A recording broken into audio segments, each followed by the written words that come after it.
What's going on, guys? How you doing? We're on part 3, Beyond the Lighted Stage. So far, this is cool. Early, young Rush. Seeing a lot of the like super young footage is wild, especially like the J.R. Flood Neil Peart stuff. Like the young Neil Peart, I feel like I haven't seen a lot of that at all. I feel like I've seen young Geddy and young Alex, but young Neil, like that young, like pre-Rush, yeah, that's pretty wild. Cool. All right, part 3. Let's do this. Bam. The life of an opening act back then was hooking up from circuit to circuit. Sometimes you didn't know where you were going because sometimes your gigs would run out and you'd be in the States waiting to find out if you're on another tour. Rock and roll!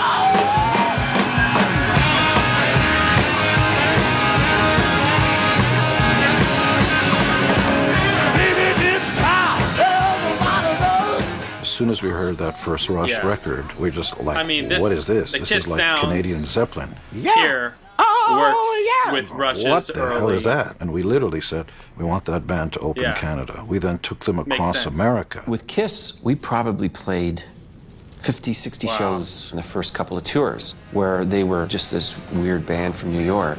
And we got very, very close. You are the rock and roll. Regardless of what you want to say about Kiss, musically or otherwise, there was no harder working band than Kiss. And there was no band more determined to put on a spectacular show and give people their money's worth than Kiss. That was a great thing to see as an opening act. We were so impressionable and we were so green. They were very good to us. Those guys liked to have a good time, especially Gene. And their hotels were always fun to watch. Every night after the show, the girls would line up. My God, you can even be an ugly bastard like me and get laid. And none of the Rush guys ever did it. I just never understood it. And I said, they're not gay. No. Farm animals? No, that's not it. What the fuck did you do when you went back to your hotel room? I mean, I even remember one night, it was in Milwaukee, I think, and there was a female bowling league sharing the same floor. And they're walking around in their nightgowns and their doors, the hotel room doors are open and they're drinking. And all the guys are rushing by there in their rooms just watching TV after a gig. They probably woke up the next day going, God, these Canadian bands sure are boring.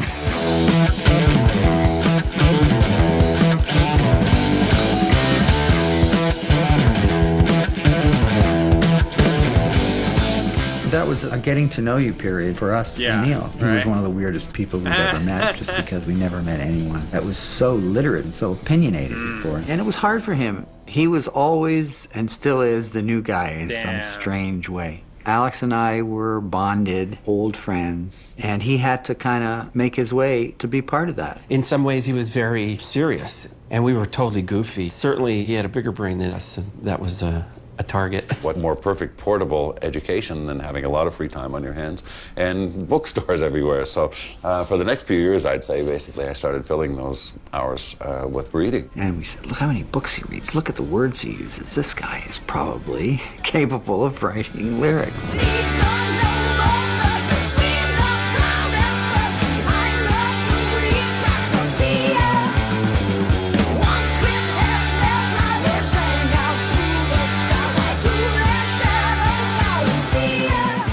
It was really stimulating, but really a mouthful to sing in the kind of rocking style that we were doing at that time.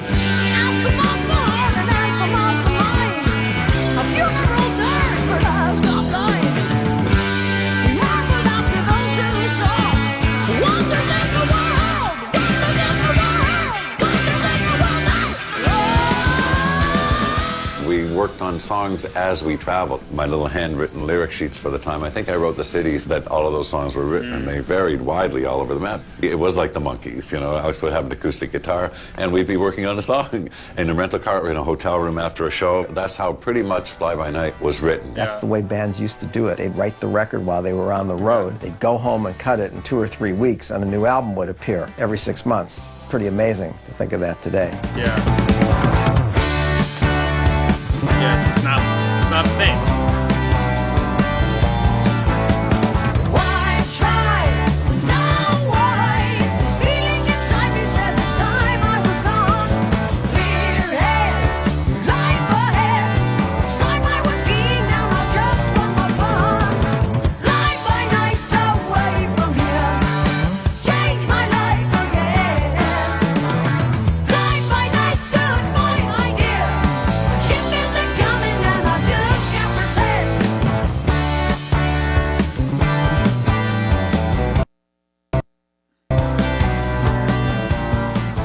Fly By Night was a little different from the first record, so the record company wasn't sure if we were developing in the correct way. They wanted us to be more like Bad Company and not so much like this weird thing that we were becoming. Bytor and the Snow Dog, what the hell was that all about? With Bytor and the Snow Dog, that was the start of writing in more of a thematic, multi-piece idea. And then with Caress of Steel, we did the whole side, the Fountain of Lamneth, and the Necromancer was kind of like that. It was the start of those longer pieces. Neil had come up with this concept, and we had to put it all together and make it work. And it seemed like just an evolution of where they were going. I thought it had amazing potential. It's a dark record, but it was certainly a good record, I thought. Terry Brown. But that view wasn't shared by everybody. I know we played Caress of Steel once for Paul Stanley. We just got it. We played it in our van for him one night, and you could see that he didn't get it. A lot of people didn't get it. And we wondered if we even got it. I think we were pretty high when we made a lot of that record, and it sounds like it to me. My eyes have just been opened, and they're open very wide. Images around me don't identify inside. Just one blur I recognize, the one that soothes our feet. My way of life is easy, and I slip along my knees. Caress of Steel was not well received by the record company. It was not well received by our agents. Everything took an awful downturn, and it was off the crest of a wave too, because we were so in love with what we'd done. You know, we were so into it and so proud of it. When Caress of Steel pretty much met a deaf ear, the ensuing tour, we were opening acts on smaller tours and playing backwater clubs, and we called it at the time the Down the Tubes tour. You would find yourself in places like Battle Creek, Michigan, playing to 20 people, wondering why you were still continuing. Everybody thought that it was over, that audiences were becoming smaller and smaller, so we thought the end was near. At that time, Ted Nugent was also not breaking. So the two of us played a lot of small clubs together. It was a pretty depressing tour. We were kind of lost, figured that we would probably not survive to see another tour. And the record company was really not happy with us, and our management was trying to defend us. I remember going to Chicago and meeting with Mercury Records to not give up on the band and to not drop the band. I nodded to every request they had. They wanted singles, more commercial. Yeah, sure. I'm sure that's what they're going to do. That was a terrible winter. I had no money. I was sleeping on a friend's couch. Things couldn't have been bleaker, really. The record company, everybody was, oh, we're going to have to be more commercial here and think about some singles, and just leaning on us at our weakest. We talked about how we would rather go down fighting than try to make the kind of record they wanted us to make. We made 2112 figuring everyone would hate it, but we were going to go out in a blaze of glory. We all decided that we would rather go back to our jobs, working on a farm or working as a plumber's mate for my dad or whatever, than give in and just be something that everybody else wants us to be. We did summon that strength of character to say, no, we won't do that. We're doing it our way, and if this is the last hurrah, fine. You know, back to the farm equipment dealership for me. It was a big no. No, we're not doing any of that. No, you can't tell us what to do, and no, we don't care.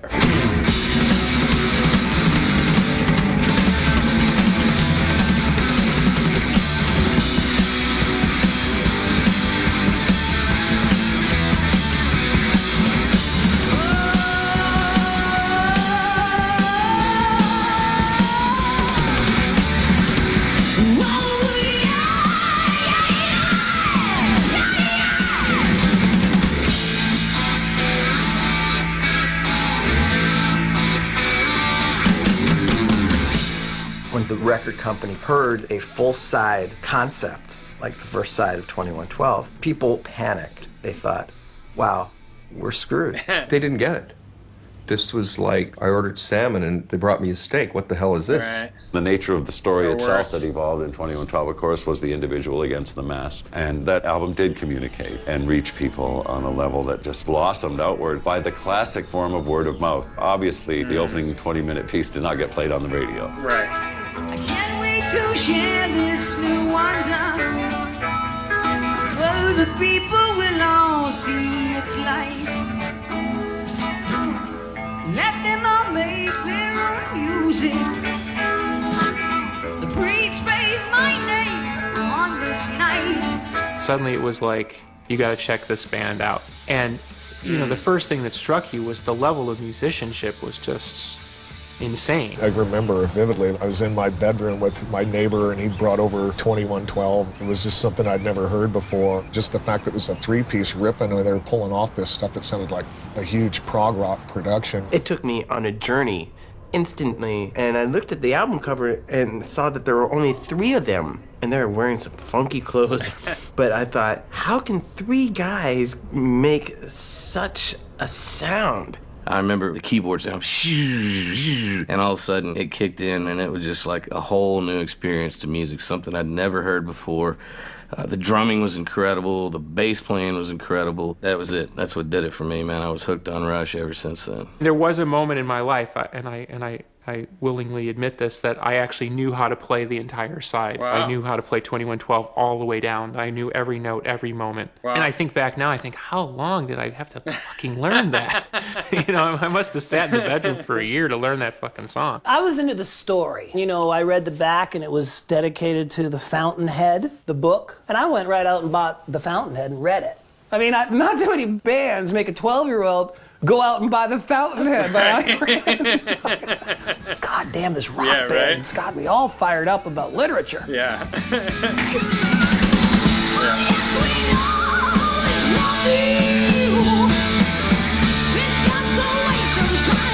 When was the switch to the Rick? He went from a P bass to a Rick. How did that happen? As it turned out, the concept record was went the through advance. roof, and they were right. 2112 really bought us our independence. Yeah. The record company has never been in on a single session that we've ever done. In fact, when we're done, it's all packaged and they accept it the way it is. They have no choice. That somehow was the plateau of untouchable. Nobody thought they had the right anymore. So yeah, 2112 was absolutely the passepartout, you know, the skeleton key that opened that door that we could close behind us. Okay, from now on, we do what we want. Attention all planets of the Solar Federation. Attention all planets of the Solar Federation. Attention all planets of the Solar Federation. We have assumed control. We have assumed control. We have assumed control.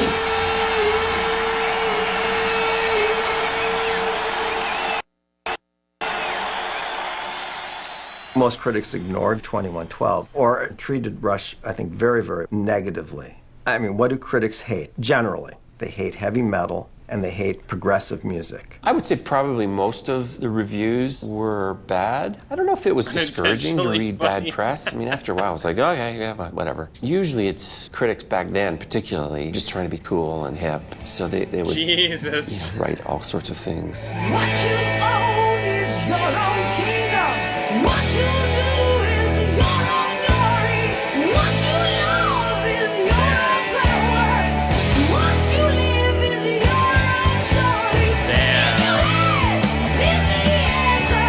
Let it guide your love. Let your heart be the anchor and the beat of your soul. Geddy's soaring voice is described in some rather unkind ways. A hamster in overdrive. The dead howling in Hades. Mickey Mouse on helium. Strangling a hamster. The cat being chased out the door with a blowtorch up its ass. There was constant insults hurled that way. But it was never like that with the audiences. We found that we had a growing audience that didn't care about any of that press stuff, that they were into the band and they liked what we were trying to do, and we were a little more thoughtful about the way we wrote music and certainly how we wrote lyrics and how we put it all together. And I'd rather read fan reviews than some guy who always hated us and didn't stay for half the show. Critically, we were designated terminally unhip, and that prevents you from getting mainstream press. Our songs were too long to go on mainstream radio. So what the hell are we? Every once in a while you have an artist that is very sophisticated, but somehow in their sophistication they don't alienate the common person. They're really a people's band, and the great hole in their career has been that they've never been truly accepted by the intelligentsia. But with a band like Rush, you can't say, well, they can't play, they can't sing. Right. So what was it? Well, they're nerdy, or they just don't fit in a neat box. The one constant with Rush throughout the decades is that it has been difficult to fit them into any kind of definition. Their music was hard rock, but at the same time it was orchestral. The melodies were simple, but at the same time complex. Nobody could ever really put their finger on exactly what they were. I think the fashion that was associated with it defied definition as well. We were never very good at the whole fashion image thing. Let's face it, we didn't have a clue. We desperately just wanted to wear jeans and t-shirts, I can't but believe we're they didn't raised have in a anybody. period that said that's not okay. I guess So they we just looked didn't for get some anybody way to of standing help out them in the with that. crowd. I remember we were in San Francisco, and we're staying in the Japanese part of town. So we found all these kind of kimonos and robes. We said, hey, why don't we try these? So that began the period of the absurdly prophetic robes. That was cool, though. All right. Cool. I mean, yeah, that was cool, though. I mean, I think that, as I said in a previous video, I think that they started out more fashionable, and just as they went on, they got less and less and less fashionable, like, as the decades went on. But early on, I think, it wasn't always great or cohesive or whatever, but it was more so than their later stuff. That's for sure. To me at least. But you guys don't care. Nobody cares about that shit. It doesn't matter. I mean, at this point, nobody cares about those things, right? At this point. But image does matter. It matters. It does. So does being able to do what you say you're going to do. But, everybody at first glance is like, I get shit all the time, and I'm not even saying that I have some incredible image or whatever. I mean, I know how to dress for a stage, but I also needed to learn how to do that. Because it matters. It matters. I've literally auditioned for bands, and they're like, are you willing to cut your hair? Are you willing to do this? Are you willing, because look matters. It just does. You get fired or hired on look. Anyways, that matters. Being able to play must be a given. It must be a given. It's always the other things, right? So anyways. Very cool. Very cool. Yeah, 2112, wow. The reason why I like 2112 is because it got them to continue on. Not that I think it's some incredible record or blew me away in any kind of way like that, because it didn't. Even though I like Tears, right? I like that tune, and there are parts of 2112 that are the song that are cool, that are cool.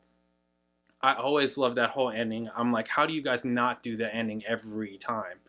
Okay, do Overture, do Temples of Syrinx, do the ending. Do the freaking ending. It's epic. It's epic, right?